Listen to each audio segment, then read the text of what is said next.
All right, ladies and gentlemen,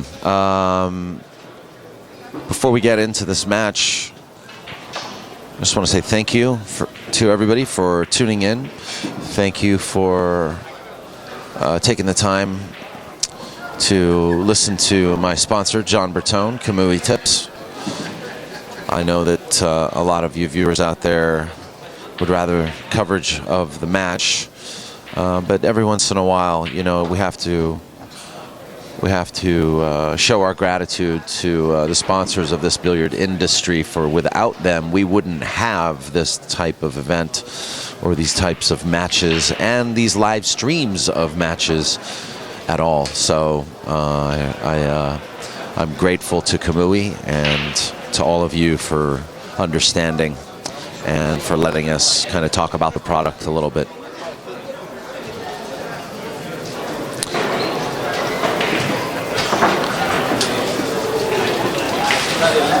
All right, folks. Good luck, both of you. You still practice? Still practicing? Oh, okay. Good. Welcome back, folks, to the 18th annual Jay Swanson Memorial Tournament at Hard Times Billiards, Bellflower, California.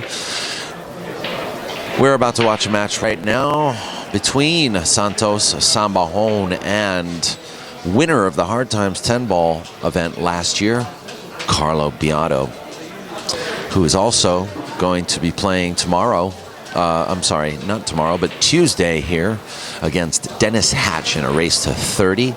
So win or lose from the one-loss side, win or lose, Carlo Biado will still be here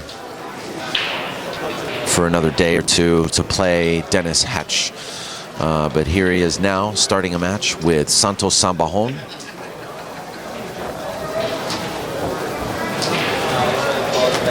For 5th, 6th place. And right after this match, in an hour, we will have the hot seat match between Mika Immonen and Dennis Orcolo. So please stay tuned. And with that, I'm going to let you watch the beginning of this match in a little bit of silence, and I'll be right back.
Coming in or what? Hold on. What's up?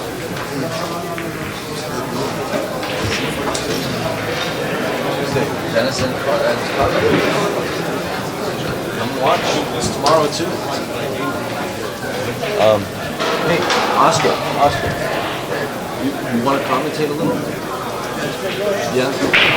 Let me get 10 minutes with Scott. Do you mind joining him?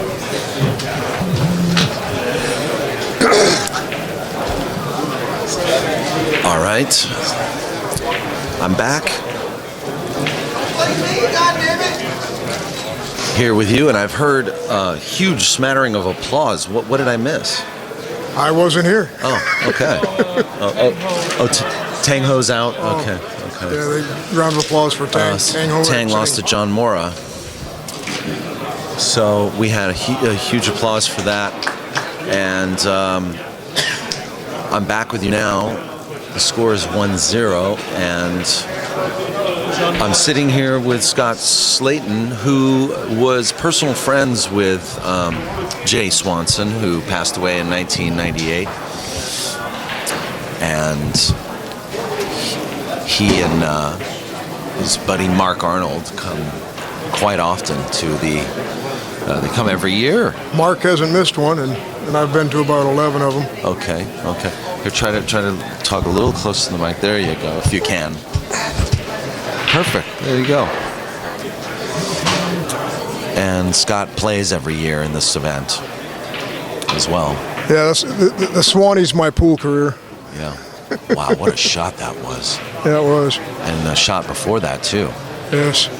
Carlos has made several great shots in the last two games, but he got himself hooked on a 4-ball. Okay. And had to place. Did he lose the first game? Yes, he did.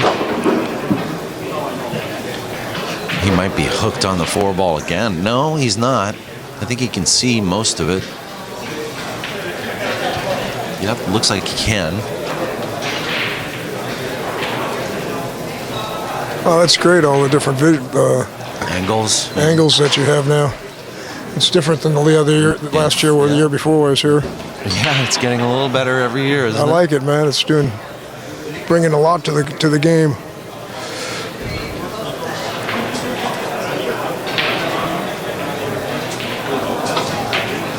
Oh, nice shot. He's put himself right back in line. Looks like he should be out from here.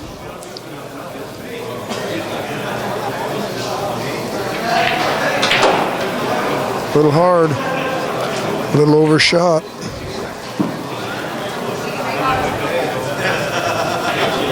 He's got to put on his thinking cap now. Looks like we're going to see a safety.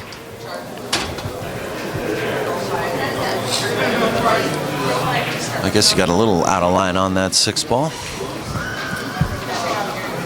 You think the bank is on?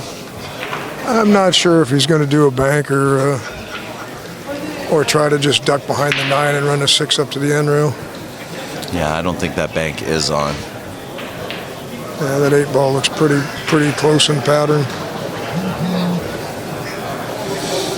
There's a DVD that was floating around here. Did you see that? Oh, was it Jay Swanson's match with Johnny Archer on the heavyweight billiards thing? Yeah, from the TV promotional thing back in the 80s. Yeah. Robin Dodson was on that. Right. Yeah, well, it was Bell at the time. At the time. Yeah. And if anybody wants to know what Robin looked like when she was a young lady, woo. Yeah, she was hot. Yeah, it has all the old guys. It all started with the representation of each city by a pro.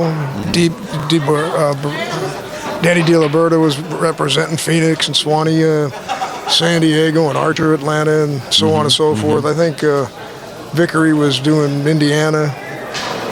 Varney was Tennessee or Kentucky, wherever he's from. Okay. Yeah. All the old players, they were doing the little regional representation thing. Yeah, but they had a $4,000 first place on it and $1,000 for showing up. And Archer had won the first 3, and I don't know what goes on from there. So that's something that those guys out there and look for. anybody that ever wants to know when they talk about the gentle giant, all they need to do is watch that DVD, and they'll see his mannerisms and his grace and how he was really a gentle guy with a big heart.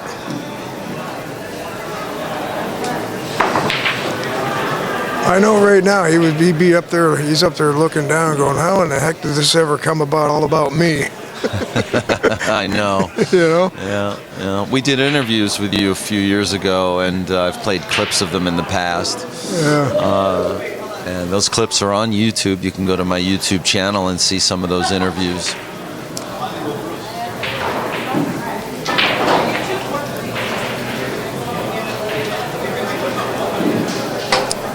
But this is it, you know. This is what it's about. Champion 9-ball. Yes, it is.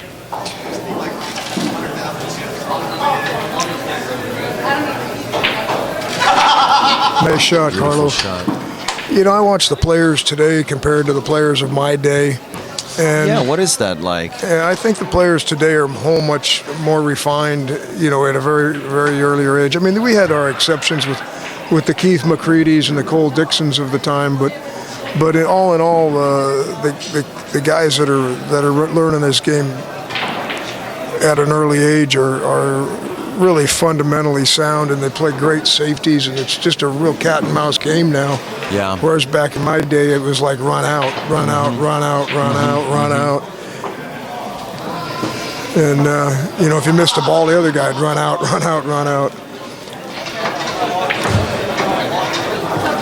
Making the equipment like this table one here as tight as this is, it makes it for a more exciting match where guys aren't putting a whole lot of racks on you because it's tough. You know, you can hang a ball real easy. Yeah. And so these guys don't play the position they would if it was a looser table, you know. Sure. And that's what I'm talking about when they were back in my day, where the pockets were, you know, they were playing a lot. Yeah, you could really cheat the pockets when you needed to. Yeah.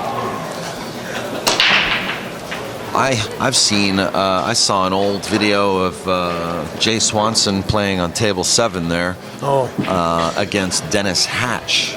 Really? Yeah, when Dennis was 21 years old. Oh, that's... Dennis beat him 9-3, I think, in that match. But we're going to have, you know, I find it's only fitting that we have Dennis Hatch back this Tuesday. To play Biado. To play Carlo Biado, you know. One of the biggest champions of our time right now. Carlo Biado was voted the most improved player on the Billiards Digest magazine this month, and for the year. So who compiles all? I think it's kind of a little tip of the hat to Jay that we have Dennis Hatch back here 20 years later, playing Carlo Biado. Yeah, it was this Tuesday. Well, when Jay was his last three or 4 years of Jay's life, you know, his health went down real fast, and his game went with it. And there's a lot of people that that were beating him there at the end, but his winning percentages over the years were just so high. You know, just about anybody that came to town never won. Yeah. You know. And he would come up here and win this tournament, you know, and he won it from the Atlanta, whatever was that, Atlanta Open, or Atlanta US something. I don't know. That's before my time, really, as an avid pool player. If you watch that DVD, it tells you all about all his accomplishments back then, and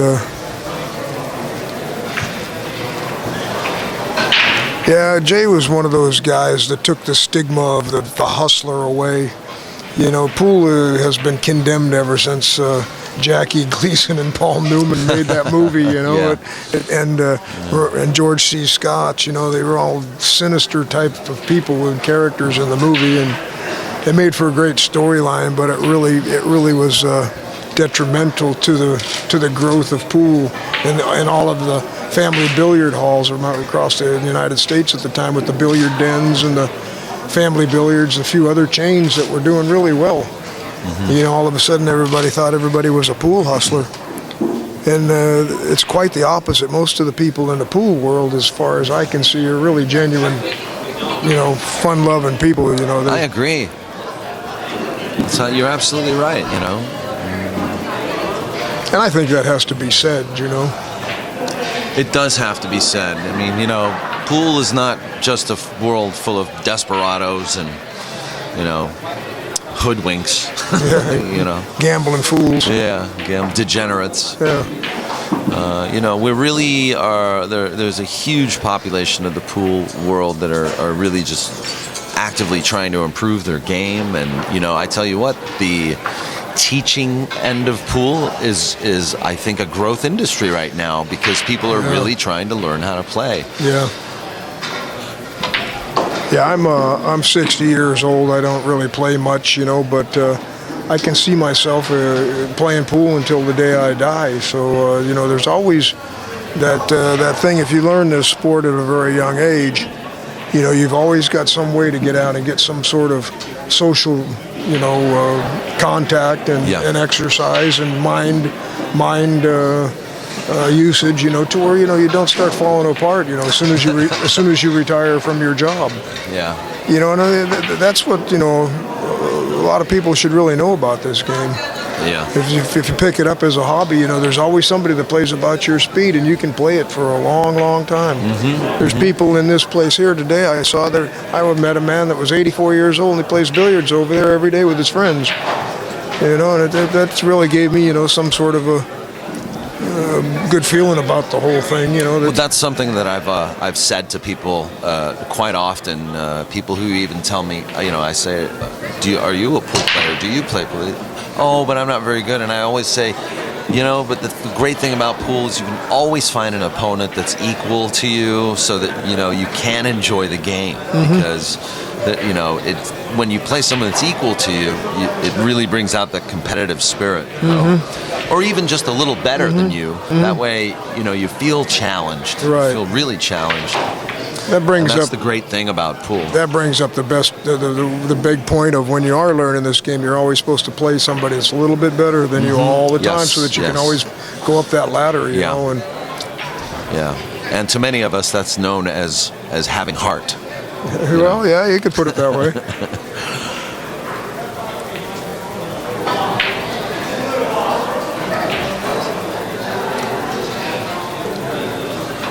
So we got a match here. It's 2-1. Yeah, Santos is. I don't know. He played a bad safety on the 5 ball, almost giving Carlo an easy out.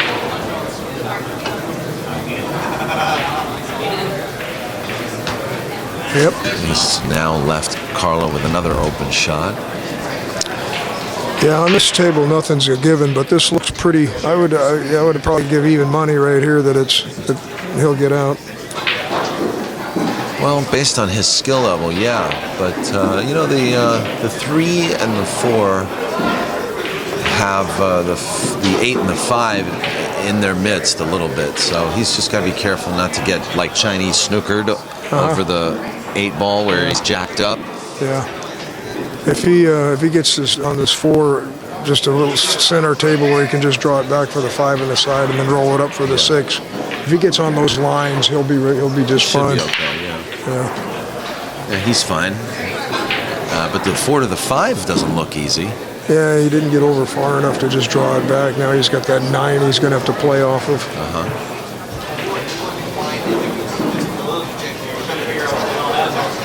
On this table, if you're trying to think of 2 things at one time, as far as getting that 9 in the right spot. Yeah. He's going to try to curl around the 9, maybe play the 5 in the side or the corner, which is over by the 7. Yeah, he did it just. Oh, he actually drew off the 9. That was a good shot. That's what I was saying. Hitting that part of the 9 was shot. The real redeeming part of that shot.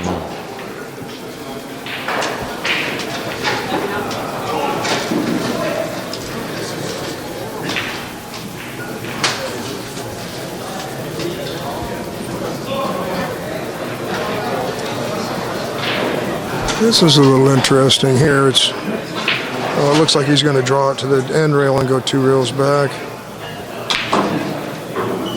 3 rails or 2 rails to the side pocket.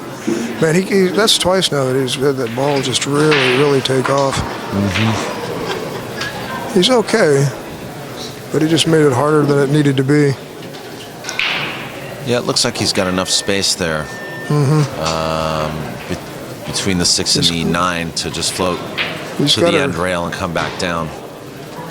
Or just hit it real slow. I would just roll it, or it looks like he's going to stick it. Is what it looks like.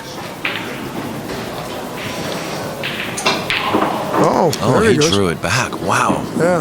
That's a risky shot on these pockets. Yeah. That was a good shot. Yeah, it looked like he had a little angle, but I didn't guess that's what he was going to do.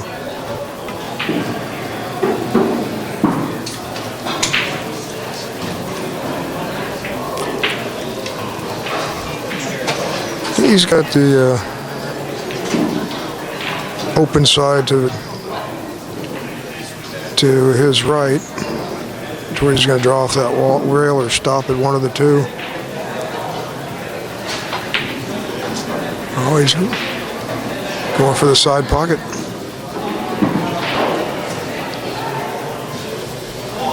Yeah, those new views are they're awesome, Danny. I appreciate it. I mean, the clarity of them is a lot better than the Thank you. than the old stuff. Yeah. Yes, they are. They are. The processor that I use picks up a lot more light, so we get a lot more light, and I've taken great care to light the tables more. As you can see, we've got extra lighting hanging from these 2 feature tables. Oh yeah. And tomorrow, I'm actually looking forward to having a cameraman here. So we'll be getting close-ups and. Oh really? For what event? Tomorrow is Lee Brett versus me. Oh, that's tomorrow. And that'll also be for Dennis Hatch and Carlo Biado on Tuesday. What time does that start? For all those viewers out there that want to, stream it? Or 4:30 at POVPOOL.com. Check it out. Pacific Standard Time, 4:30. It's a pay-per-view event. $15 a day or $25 for the 2-day. So I encourage you guys. That sounds like a deal. Yeah, it'll be race to 39 ball on day 1, race to 25 10 ball on day 2. So for both of you, both the matches? For each match, yeah. My match with Lee Brett is 9 ball, and Dennis and Carlo will be playing 10 ball. Oh, okay, so it'll be one of them, okay. How many balls did he make on the break? 4? Yeah, I think so.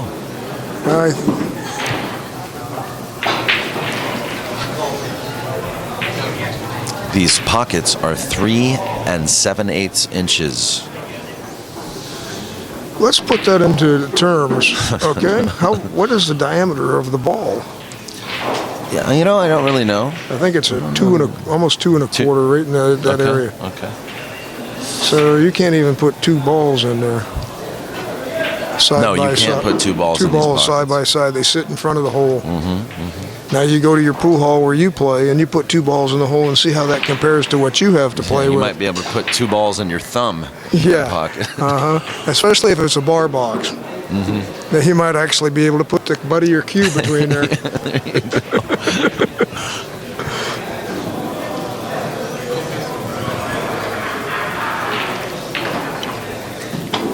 Carlo is playing right now like he's got bills to pay, I'm telling you.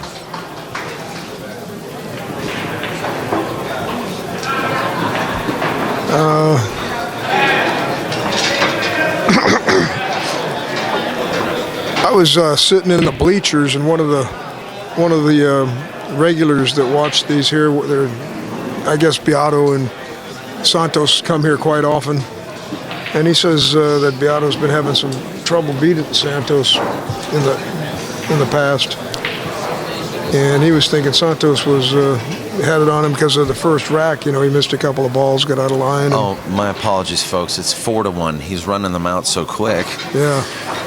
It's not 3. It's 4-1. Uh-oh. There's a ball in hand for Santos right now. Okay. Well, this is Santos' chance to make a stand.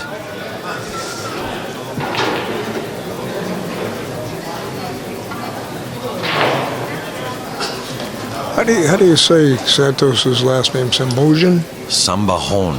Sambajon? Yeah. Sambajon.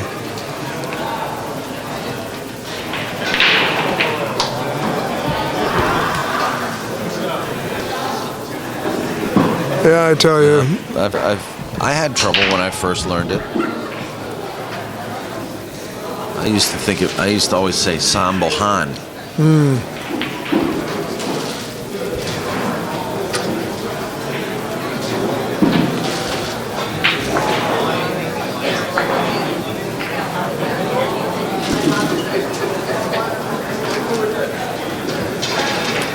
So, just a reminder, you guys, we will be having the hot seat match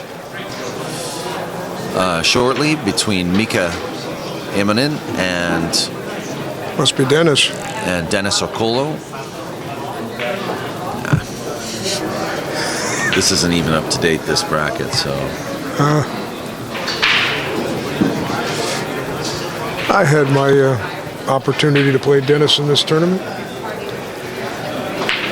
And to tell you the truth, I had a lot of opportunity to win the match.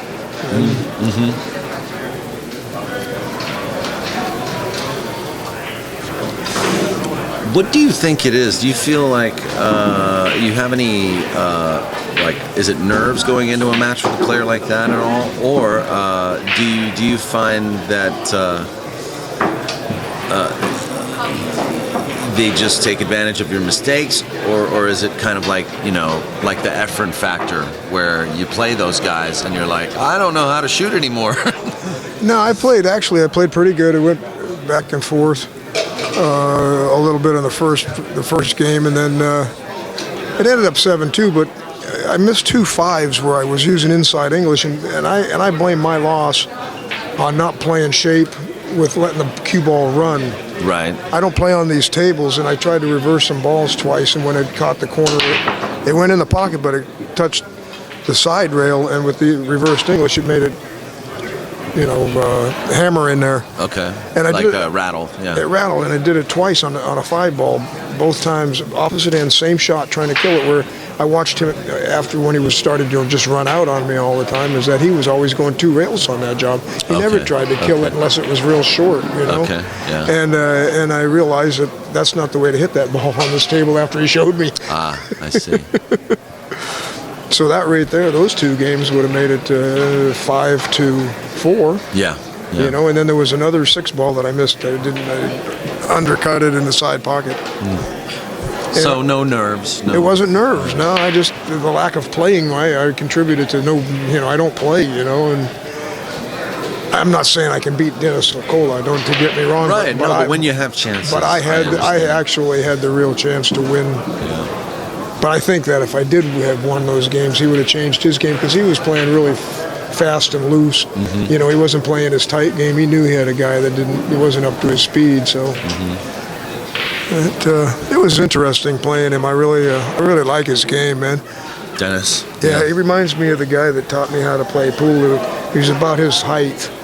And when you're, in this game, if you're the height of Santos or Alex or Santos, your mechanics can be real strong because there's not much of bending over and bending your knees and finding the right place. You barely just bend at the waist and you're down. And it's a real advantage for those guys once they find when they find that. He's just got good mechanics, Cola. That's what's really good mechanics. Yeah, he does. He does. We just saw him just steamroll Hunter Lombardo. I think his final score was 7-2. And that's not to take away from Hunter's game, but Dennis, was just feeling it. And boy, he just makes so little mistakes. I watched him play the straight pool event at the Derby online, and I was just amazed, huh? Just amazed at how well he plays and strokes the balls, and just seems to do everything right. Like Biado right now? Like Biado right now. Yeah, like Biado right now. And these guys are really good friends right now. They, you know, they've been traveling together, and they're staying together at Jay Helford's home, where Jay has a diamond table in a den there. Oh, they're staying at Jay's house, huh? He and Dennis and Manny Chow hang out quite a lot, and they play pool and. Right now you got Greg Chereau via Salon on here, and Greg, if you can hear this, how you doing, man? How's Kentucky? Yeah, he's on Facebook. In fact, since I met you and you told me about Greg Chereau, who was a great friend of Swanee, Jay Swanson's, Greg Chereau's been a friend of mine on Facebook for several years now, since meeting you. Good. Yeah. Yeah, he's got a lot of stories with about the Swan. Yeah, so I enjoy a lot of his postings on Facebook.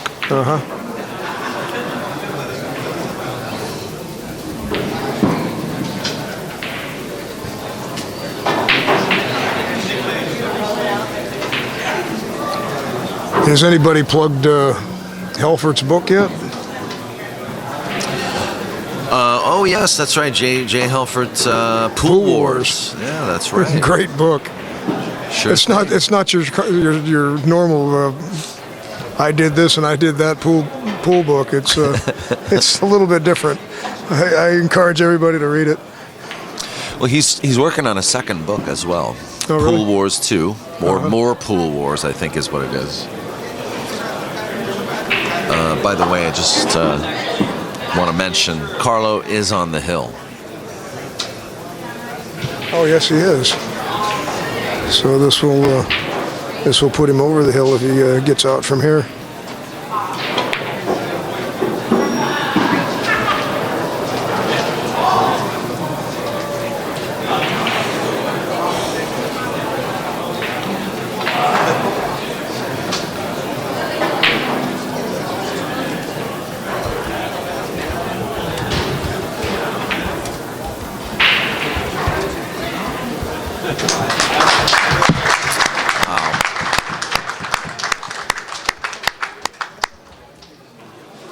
I enjoyed that almost as much as my barbecued sandwich at lunch. Scott, it's been great having you back, man. It's always a pleasure to see you, and that's why I love the Swanee tournament, because I get to see you guys again. You know, I feel like we're becoming, you know, friends over time. Yeah. It's good. I got to come to San Diego and visit you guys. You got to stream one of those tournaments. They haven't had any big ones down there lately. They used to have one a year. Of cards and give them to the owners there. You know. You know please Clyde, do. don't you? Yeah, you know, I know Clyde over at On Cue, but just stick a fork in his ribs or something. You know what I mean? Yeah, you know how it is to running a pool hall. It's tough, man. Yeah, I know. Well, you know, streaming provides great promotion for pool halls. Yes, it does. Eddie Aregwin appreciates this. Yeah. So, anyway, listen, it's been great to see you again. And we're going to start the hot seat match in a few minutes. So please stick around. Dennis Orcolo versus Mika Immonen. Thank you very much, guys. That's a match that I'm going to really enjoy, and I hope everybody out there watches it, because it's going to be a good one. Yeah, exactly. Thank you. Scott Slayton, everybody.